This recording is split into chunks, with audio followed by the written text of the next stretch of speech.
Hello student, स्वागत है आपके अपने यूट्यूब चैनल अपनी ऑनलाइन पाठशाला। आज हम अपनी वीडियो में लेकर आए हैं रस के अवयव और रस के प्रकार। आगे बढ़ने से पहले आप हमारा चैनल सब्सक्राइब कर दीजिए, बेल आइकन प्रेस कर दीजिए, जिससे हम कोई भी नई वीडियो लेकर आएँ तो उसका नोटिफिकेशन आपके पास पहुंच जाए। अब हम देखते हैं रस क्या होते हैं। रस का शाब्दिक अर्थ है आनंद, यानी काव्य को पढ़ने या सुनने से जिस आनंद की अनुभूति होती है उसे रस कहते हैं। रस को काव्य की आत्मा भी माना जाता है।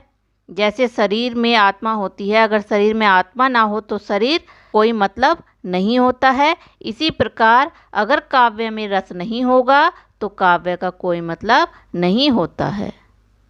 काव्य की उत्पत्ति को भरत मुनि ने अपने नाट्य शास्त्र में परिभाषित किया है। रस के प्रकार।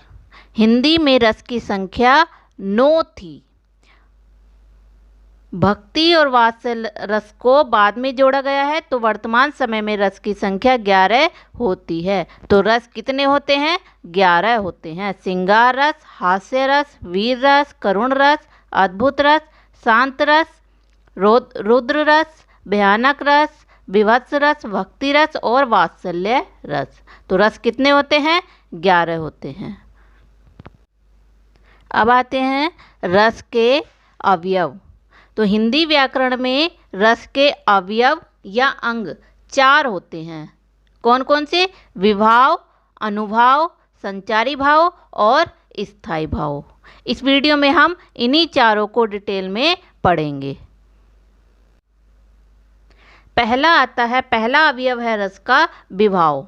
विभाव क्या होता है कि जो कारण वस्तु हो सकता है या व्यक्ति, दूसरे व्यक्ति के हृदय में स्थायी भाव या हृदय में भाव को जगाते हैं, वो क्या होते हैं? भाव होते हैं। मतलब कोई व्यक्ति है या कोई वस्तु है, उसे देखकर जो हमारे हृदय में जो भाव उत्पन्न हो रहा है, खुशी, दुख, करुण, दया, कुछ भी भाव उत्पन्न हो रहा है, तो वो व्यक्ति क्या है? विभाव है। उसकी वजह से हमारे हृदय में भाव उत्पन्न होता है। विभाव 2 प्रकार के होते हैं, एक आलम्ब और एक उद्दीपन। आलम्ब विभाव होता है स्थायी भाव को प्रकट करने का मुख्य कारण आलम्ब विभाव होता है, और को अधिक उत्तेजित करने के जो कारण होते हैं वो उद्दीपन विभाव होते हैं।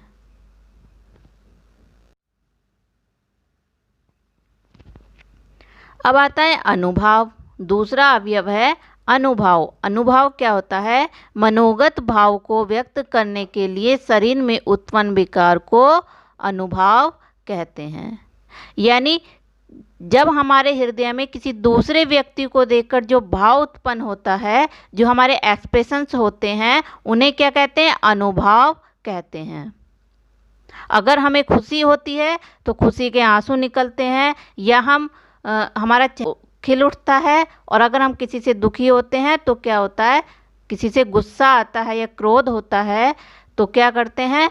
शरीर कंपन करता है, आवाज़ तेज हो जाती है। तो ये क्या होते हैं? अनुभाव होते हैं। इनकी संख्या निश्चित नहीं होती है।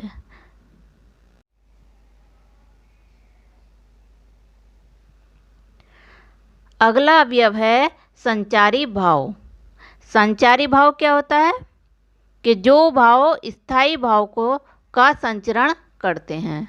जो भाव स्थायी भाव को अधिक पुष्ट करते हैं या स्थायी भाव के साथ संचरण करते हैं, संचारी भाव होते हैं। संचारी भाव की संख्या 33 होती है। कौन कौन सी? हर्ष, चिंता, गर्व, जड़ता, विबोध, स्मृति, व्याधि, विषाद, शंका, उत्सुकता, आवेग, श्रम, मद, मरण, त्रास, असूया, उग्रता, धृति, निंद्रा, अवहितता, ग्वालनी, मोह, दीनता, मति, स्वैपन, निर्वेद, आलस्य, उन्माद, लज्जा, चपलता, अमर्ष, चित्रा, वितर्क, संत्रास। तो ये क्या होते हैं? ये 33 संचारी भाव होते हैं जो स्थायी भाव के साथ संचरण करते हैं। स्थायी भाव। अगला आता है स्थायी भाव। क्या होते हैं? स्थायी भाव प्रत्येक व्यक्ति के हृदय में हमेशा विद्यमान होते हैं। ये सुप्त अवस्था में होते हैं। उचित अवसर पर जागृत होकर ये रस में परिणत हो जाते हैं। मतलब ये स्थायी भाव हमारे शरीर में होते हैं। जब अवसर आता है खुशी का, यह श्रृंगार रस उत्पन्न होता है। गुस्सा, कुछ गुस्से वाला अवसर आता है तो क्रोध रस आता है। उत्साह वाला आता है तो वीर रस होता है। तो क्या होता है कि ये उचित अवसर पर जागृत होकर ये रस में परिणित हो जाते हैं। अब मूलतः रस 9 माने जाते हैं, 2 बाद में जोड़े गए तो 11 हो जाते हैं।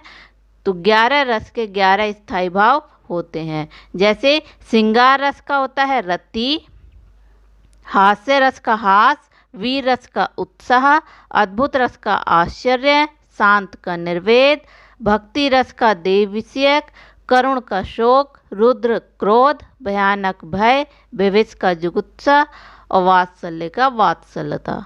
इस वीडियो में हमने रस के अवयवों को विस्तार पूर्वक पढ़ा है। अगली वीडियो में हम पढ़ेंगे रस के प्रकार उदाहरणों के सहित। तो मिलते हैं अगली वीडियो में। Bye bye, take care.